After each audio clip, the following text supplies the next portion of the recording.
The Carolina Panthers' fearless leader, Matt Rhule, spoke to the media on Tuesday at the NFL owners' meetings down in Palm Beach, Florida. Let's talk about it right now here on Locked On Panthers. You are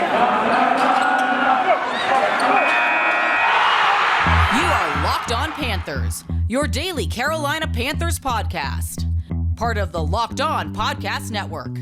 Your team every day.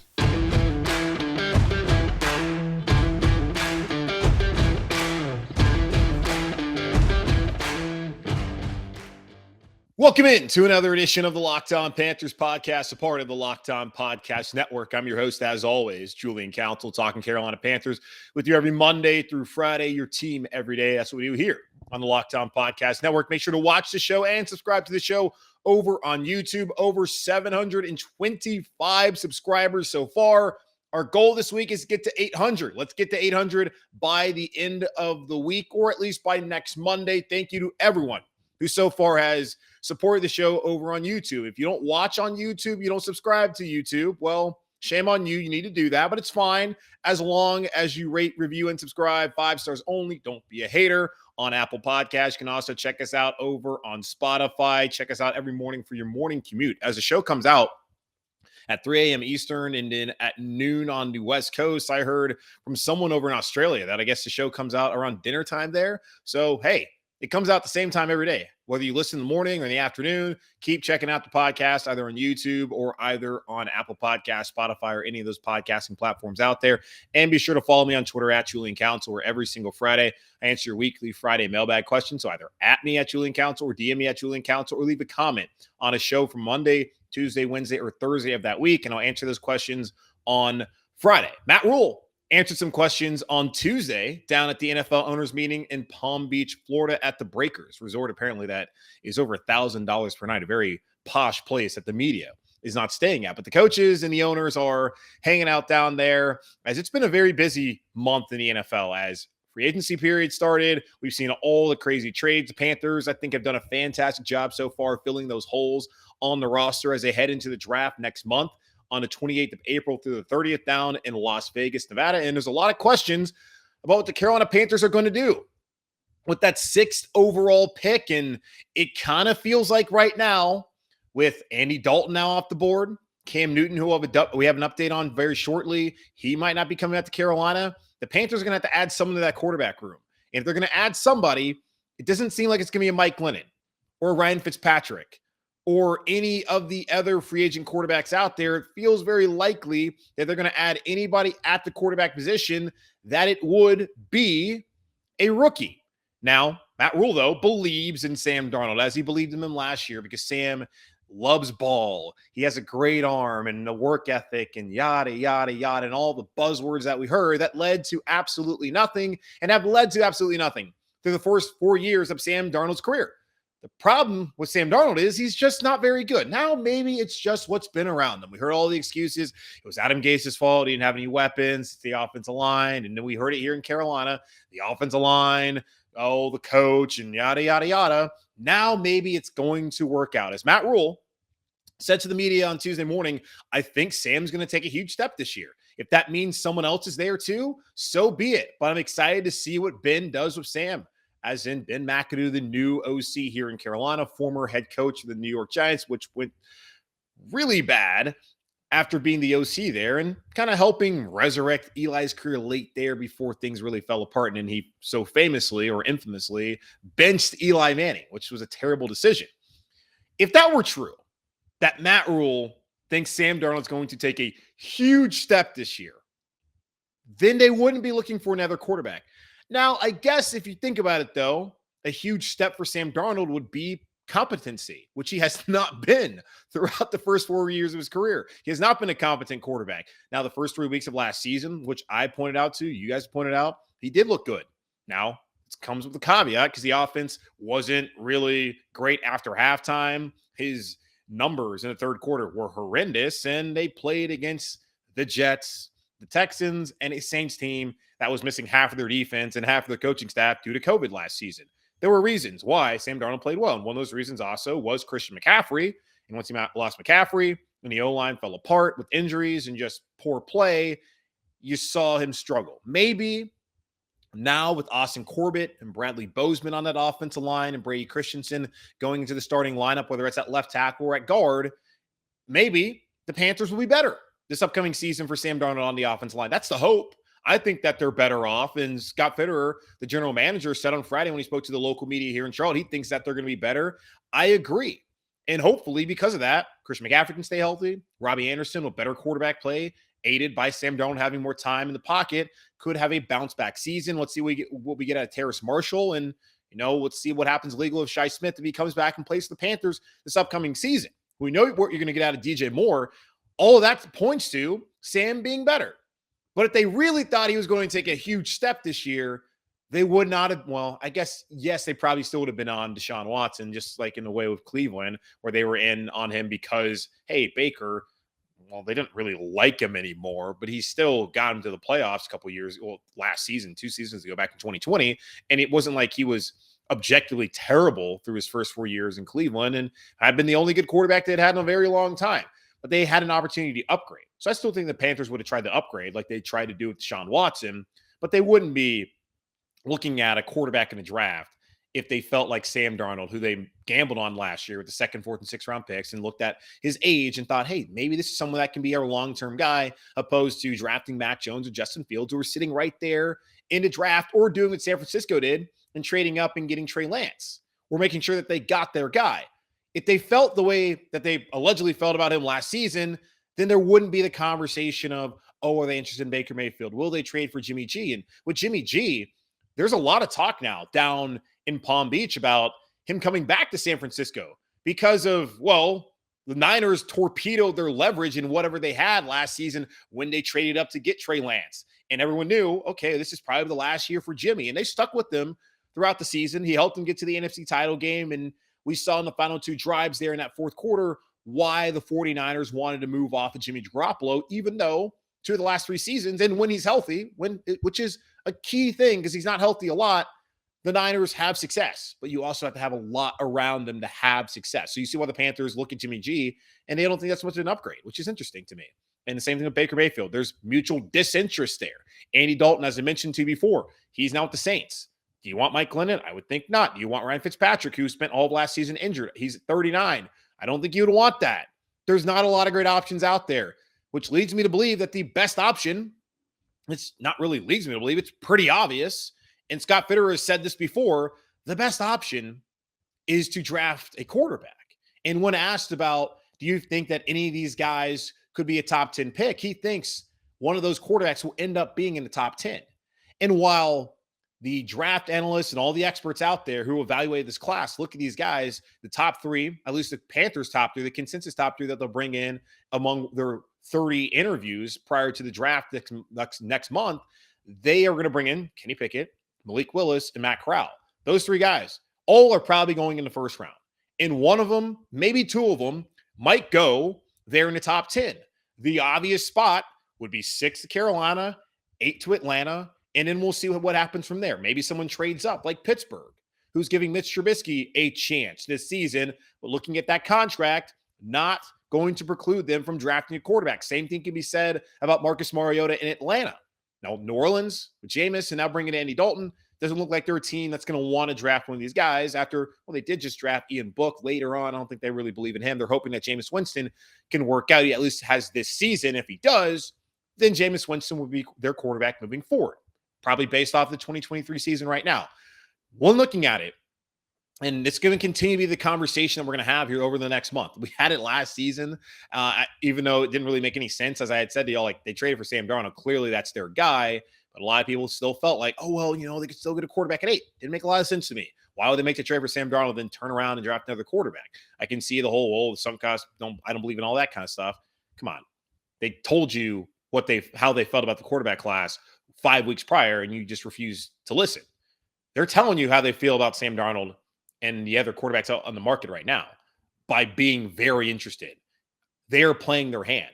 And when Scott Fitterer and Matt Rhule both said this week that the pecking order has changed, I sat there and watched all 3 of those pro days last week. I watched Kenny Pickett on Monday. I watched Malik Willis on Tuesday. I watched Matt Corral on Wednesday. It's very obvious who looked the best. And it's just a pro day. And I asked a question last week. Some people gave me examples. whoever looks bad at a pro day.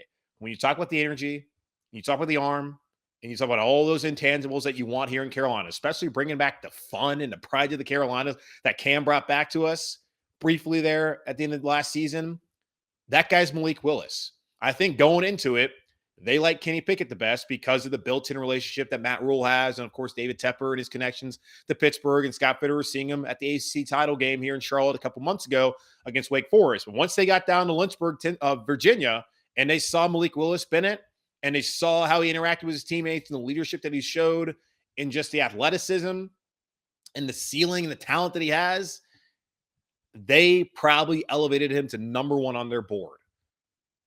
It's pretty obvious. They don't want to play their hand, but anyone who sat there last week saw Malik Willis. If there's anybody that you want to get at 6 and you want to take a chance on, it's him.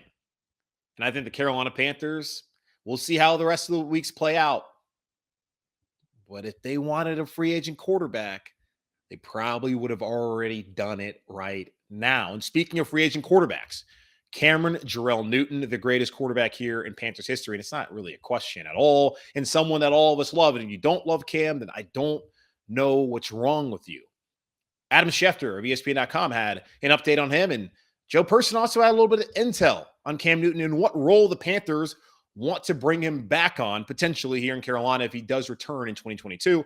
We'll get into that here in just a moment. I can't believe it's almost April. I would think at this time you've pretty much given up on all your New Year's resolutions, but not this year, guys. Stick with me and let's stick to our resolution of eating right. And thanks to Built Bar, it almost feels like we don't really have a resolution because we actually enjoy eating them. Have you tried the Built Bar Puffs? If you haven't, you're missing out on one of Built Bar's best tasting bars. Puffs are the first ever protein-infused marshmallow. They're fluffy, they're marshmallowy. They're not just a protein bar, they're a treat, and they're covered in 100% real chocolate. Puffs are a fan favorite with incredible flavors like yummy cinnamon churro, coconut marshmallow, banana cream pie. They're so good. And by the way, guys, all Built Bars are covered in 100% real chocolate. Yes, Puffs included. That's 100% real chocolate on every single Built Bar. They're low calorie, high protein. Replace your candy bars with these. They're better tasting and they're better for you. So go to Built.com right now and use promo code LOCK15 and get 15% off your first order. Use promo code LOCK15 for 15% off at Built.com. Last Friday, when speaking to the media here in Charlotte, Panthers general manager Scott Fitterer let everyone know that the door is still open for Cam Newton to come back here to Carolina in 2022. Last season, after the Panthers lost Sam Darnold to an injury, there was a lot of talk about, hey, Cam, he's still out there. The Panthers need someone to come in here, potentially keep him afloat, save the season. I never thought it would happen. I thought that bridge had been burned, that Cam wouldn't come back. But Cam came back because he loves this place, and he came out his first 2 touches, 2 touchdowns there in Arizona, the home camming against Ron Rivera and the Washington then football team at home, the 3 touchdowns. And I thought even a losing effort, if he played like that moving forward, no doubt Cam Newton would get another opportunity to be the franchise quarterback here in Carolina. And what a comeback story that would be.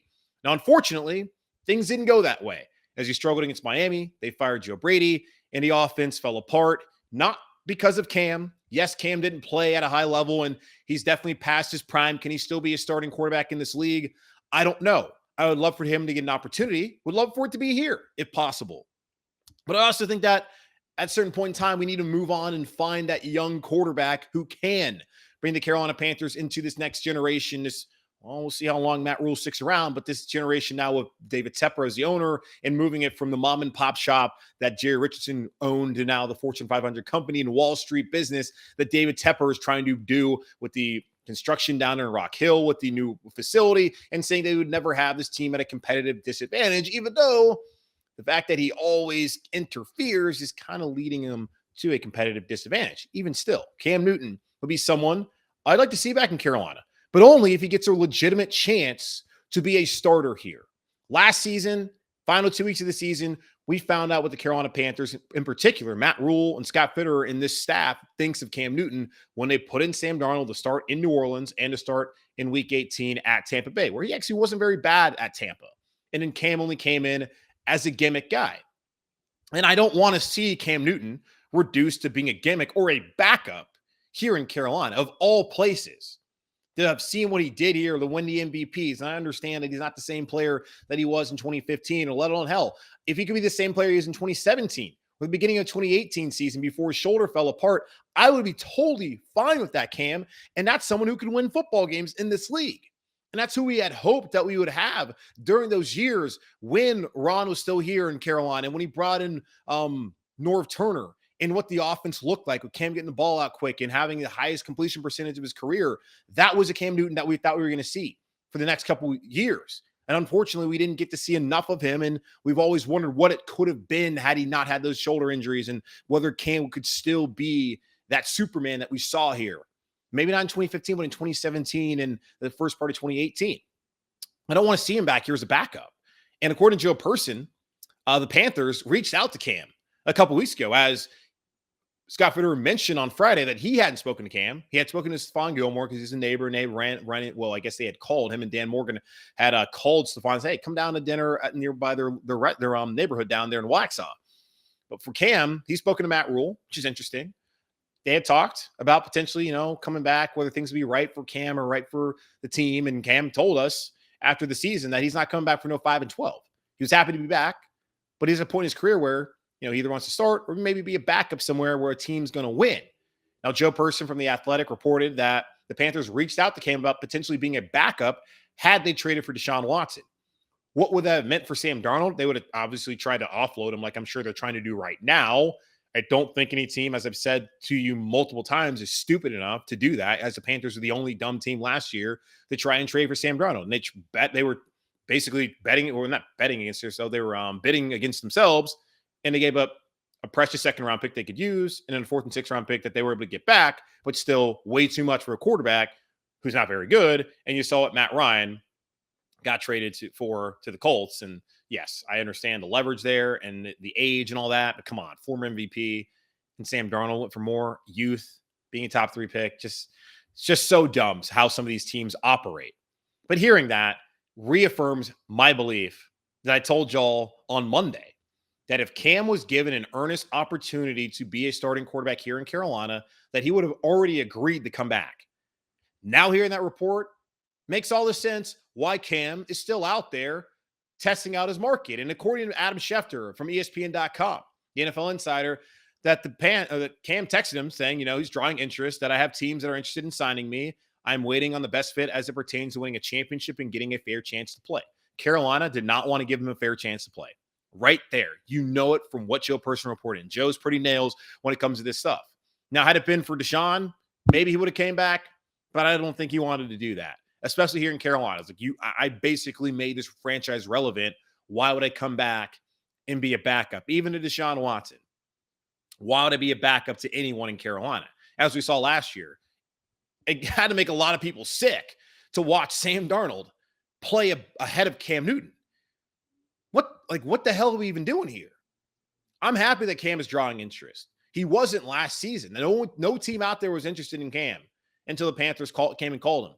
And the fact that Cam, and I think the best thing that happened to Cam as far as his market this year and getting an opportunity, getting interest from teams, was that he came to Carolina, that he played, and then when they sat him, he was a good teammate. He's always been a good teammate. There's always been these misnomers about Cam, about he's selfish and all that kind of stuff. Doesn't work hard when he's not selfish. He's always been a great teammate. He's always come in and been the first one in there and worked harder. And he added that leadership that the Panthers sorely needed towards the end of last season. Didn't result in any wins outside the Arizona game, but it helped these guys. And it was good to see someone with that kind of energy and that professionalism be in that building. They said the same thing about Stephon Gilmore. That's what Cam added.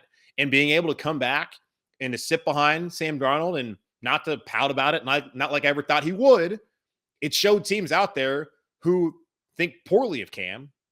And Scott Fitterer even mentioned, not saying that he thought poorly of him, but he talked about, you see him from the outside, you're not really sure who this guy is. And when you get around him, you can tell, okay, everyone's wrong about this guy. He's an excellent teammate. He's someone that you want on your team.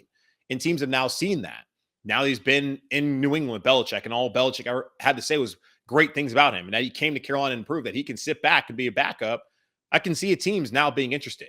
But one thing that Cam seems not to be interested in is coming back here and being a backup to Sam Darnold or anybody.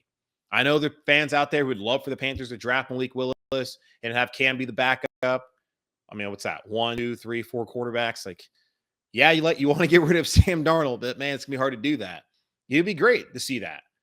As I said again, I don't want to see Cam Newton here in Carolina backing up anybody, especially after what we saw at his heights here in Carolina.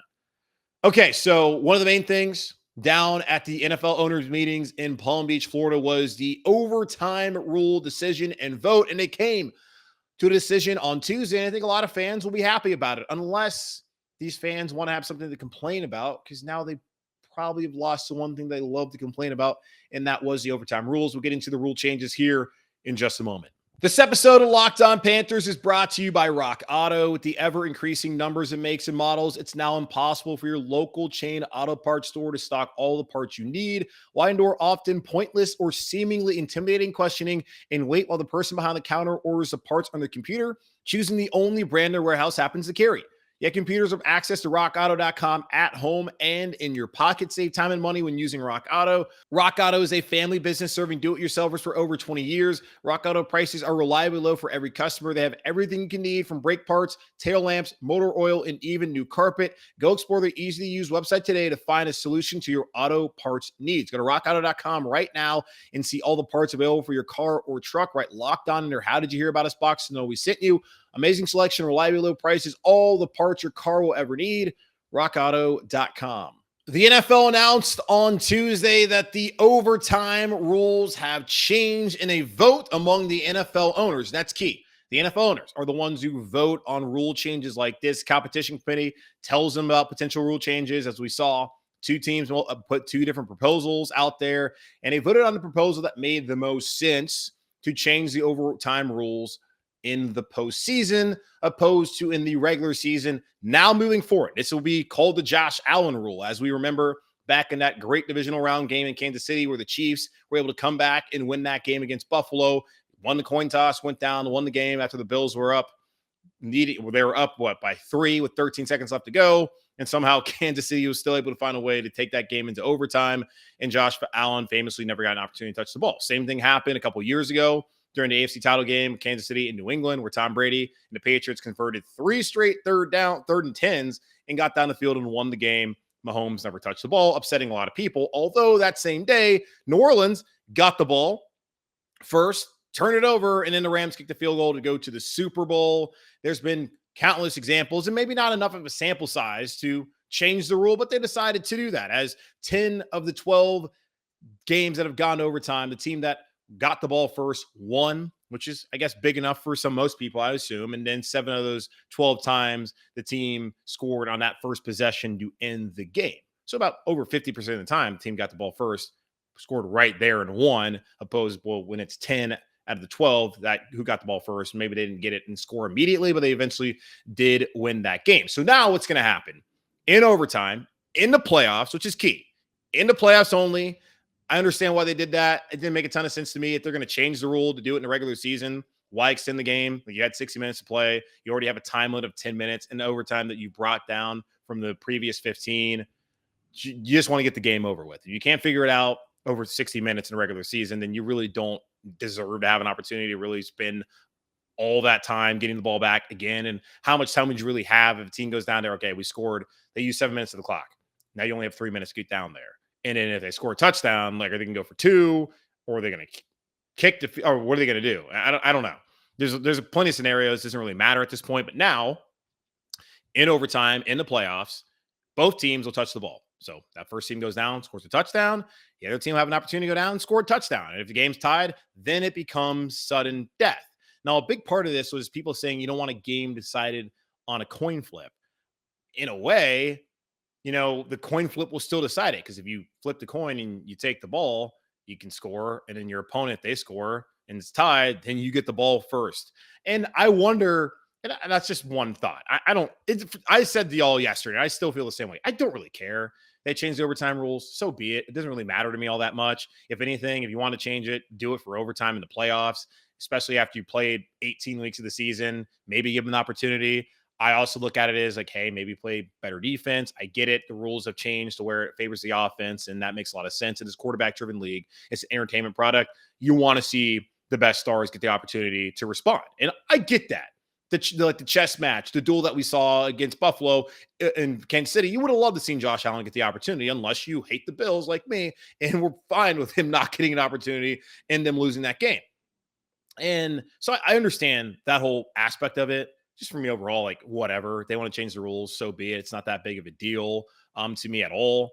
I think it'll probably be better for the sport moving forward. And who knows, maybe it's not. We'll see if there's any unintended consequences. As far as strategy now, I will be interested to see how many teams there on that first drive, if they score a touchdown, go for two to then force the issue for their opponent. Because if you get it, and it's like, okay, well, now they got to go for two. And if they don't get it, of course, that team loses. But if you score first and you don't get it, then it's going to make things difficult for you, and your defense is going to have to step up. At some point in time, the defense has to step up. And that was kind of a point for a lot of people out there. And I guess I'm part of that camp as well, even though it really, again, doesn't matter to me all that much. Only reason I have to have an opinion on this, I do a NFL podcast, and I guess you have to have an opinion on every little NFL thing if you do one of those things.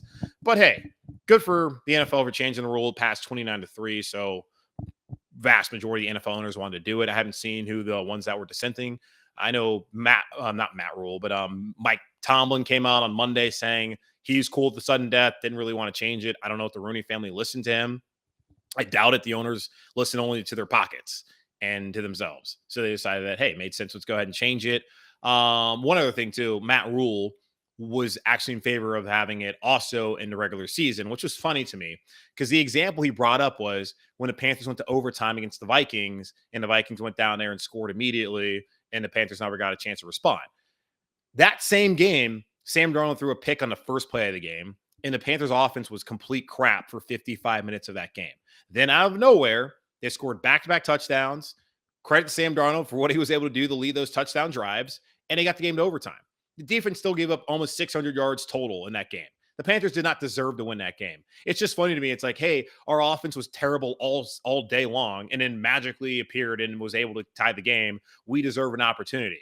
It's like, come on, dude. You have 60 minutes to figure things out, especially in a regular season. If you can't do it and you can't win it, then we don't need to go drag this thing out all day long. Now, the playoffs certainly is different. But at the end of the day, it's over. It's been decided. And if you like it, congratulations. If you hate it, well, I'm sorry. I guess you can still complain about the overtime rules. And I think that we're all going to probably move forward and try to find something else to be upset about as we live in the outrage culture here in 2022 in America. But it's fun. I'm happy that again, great. They changed it. It will probably offer better results. The one thing that would be funny is if they changed it for the playoffs and then we don't have an overtime game in the playoffs like the next 5 years. And it's, oh, well, we did all that moaning about the overtime rules, and now we never have overtime games in the playoffs. But that's unlikely to happen, in my opinion, just based off just competitiveness of the league. Okay, so that's going to wrap it up here on this edition of the Locked On Panthers podcast, hosted by yours truly, Julian Council. Again, make sure to watch the show and subscribe to the show over on YouTube. Try to get to 800 subscribers by the end of the week. Thank you to everyone so far who has supported the show on YouTube. And thank you to everyone who supports the show by listening on Apple Podcasts and on Spotify and all the other podcasting platforms out there. We're on pretty much every single one of them. If I'm not on one of them, let me know and I'll get that fixed. And follow me on Twitter at Julian Council, where every single Friday answer your weekly Friday mailbag questions here on the show. So either at me at Julian Council or DM me at Julian Council, or leave a comment on any of the week's shows, Monday, Tuesday, Wednesday, or Thursday on YouTube. And I'll get to your questions there on Friday for the weekly Friday mailbag. In the meantime, stay safe, keep pounding, and I will talk to you all on Thursday.